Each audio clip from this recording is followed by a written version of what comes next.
Bismillah, hari ini kita akan belajar tentang nasihat atau 7 nasihat dari sahabat Rasulullah sallallahu alaihi wasallam yang bernama Umar radhiyallahu an. Dari sahabat Umar bin Khattab. Bismillah, Assalamualaikum warahmatullahi wabarakatuh. Alhamdulillah wassalatu wassalam ala Rasulillah wa ala alihi wa sahbihi wa man walah, amma ba'du. Masih dalam kitab Nasaihul Ibad, maqalah yang ketiga, bab yang ketujuh. Di sini dikatakan nasihat ini disampaikan oleh sahabat Rasulullah yang bernama Umar bin Khattab. Paling tidak dari maqalah ini ada 7 nasihat yang bisa kita aplikasikan dalam kehidupan kita. Dan perlu diketahui bahwasanya nasihat ini sangat berguna dan hanya berguna bagi siapa? Bagi orang-orang yang di hatinya ada iman. Tapi bagi mereka yang di hatinya tidak ada iman, maka nasihat ini tidak ada manfaatnya, tidak berguna, tidak akan berdampak dan berefek apapun. Karena itu sesama muslim, sesama orang beriman, nasihat menasehati adalah sebuah keniscayaan, tidak bisa dihilangkan apalagi dihapuskan, tidak ada, ya.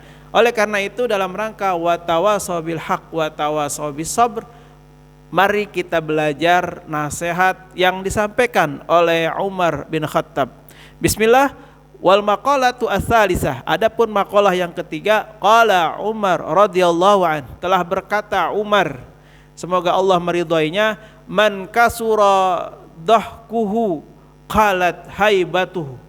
Yang pertama nih, Umar pernah bilang bahwasanya orang yang banyak ketawa itu berkurang wibawanya. Ini tentu sebuah nasihat bagi kita.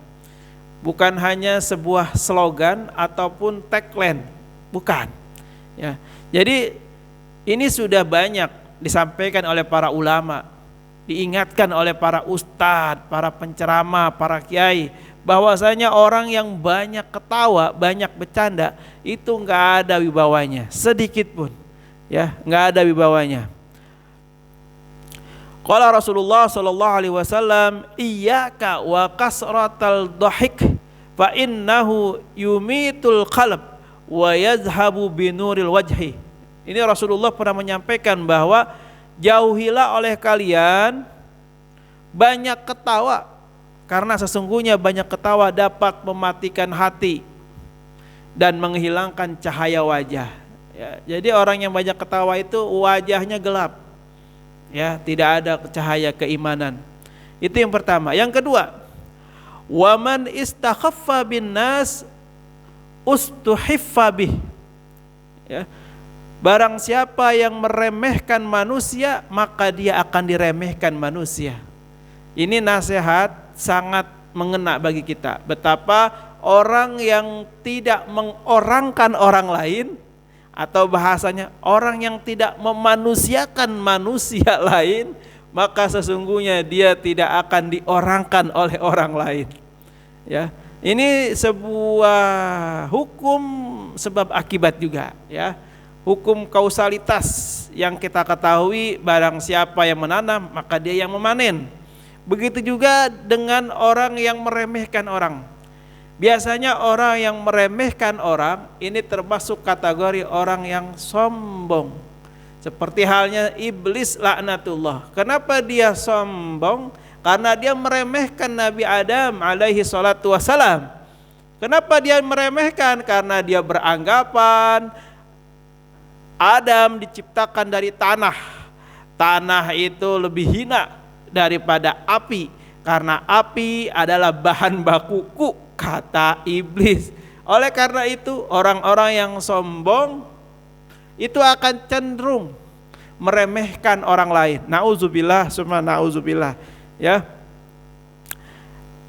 Qala Rasulullah sallallahu alaihi wasallam, yang berkaitan dengan ini adalah al-muzahu istidraj minasyaitan wa ikhtida'un minal hawa. Lihat kalimatnya, al-muzahu, bercanda itu adalah tipu daya dari syaitan.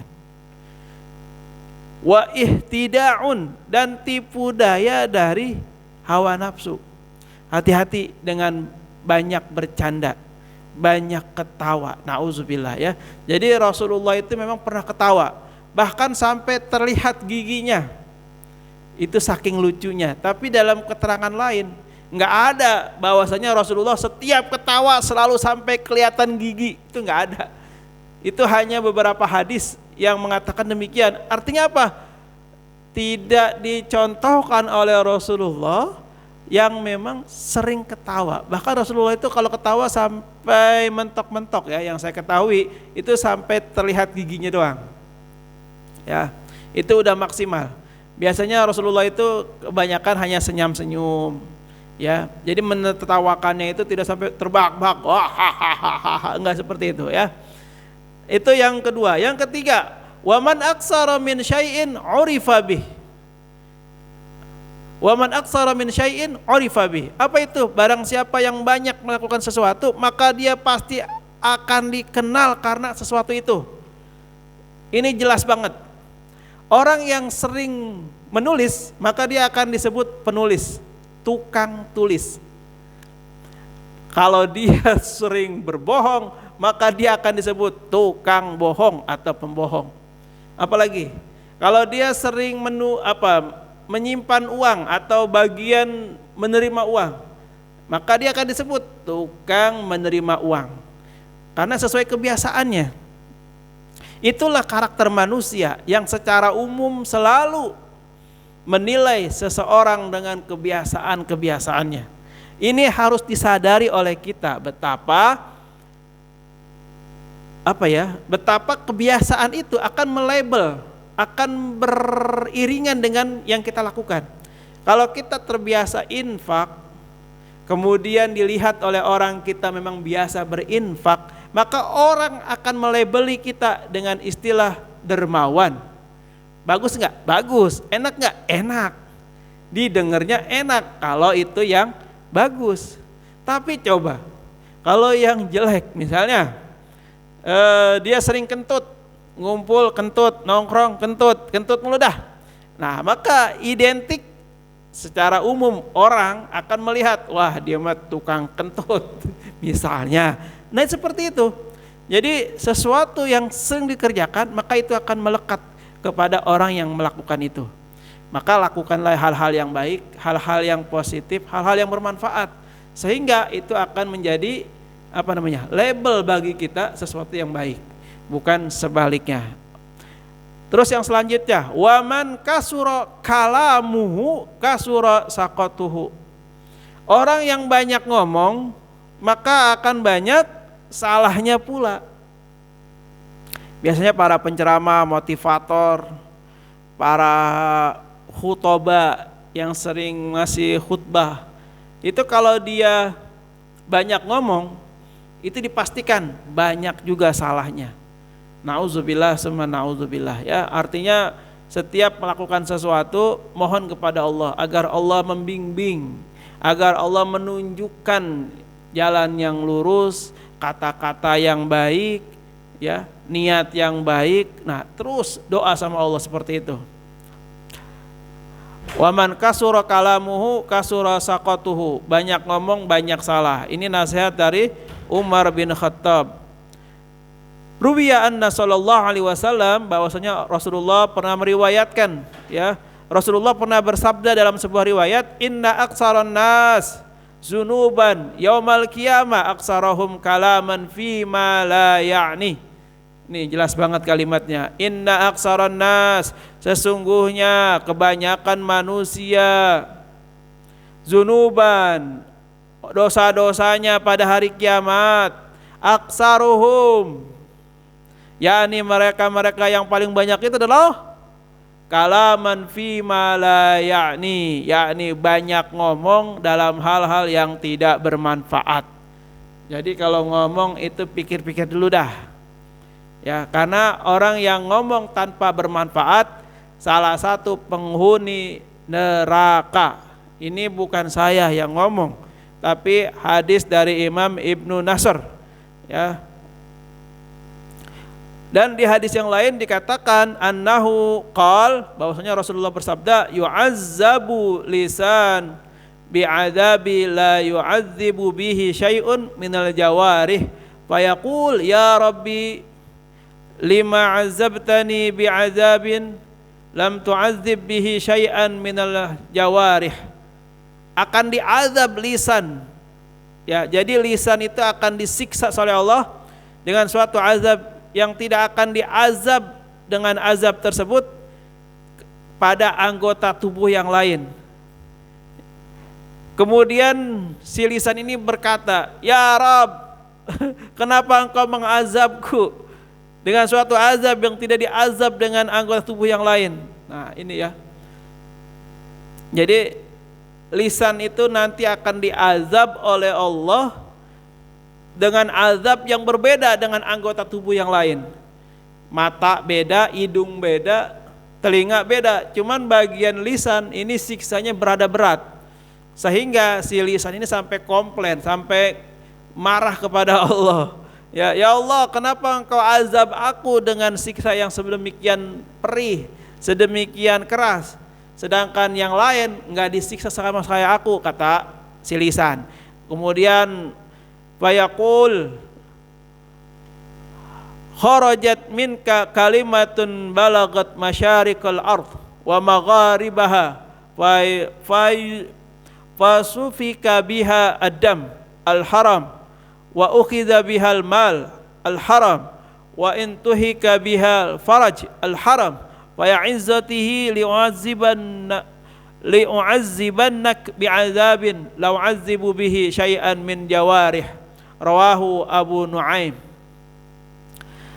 Maka dikatakan kepada lisan, telah keluar darimu wahai lisan perkataan yang sampai ke belah timur dan sebelah barat hingga terjadi pertumpahan darah gara-gara perkataan yang diharamkan, dan dirampas karena perkataan itu harta yang haram.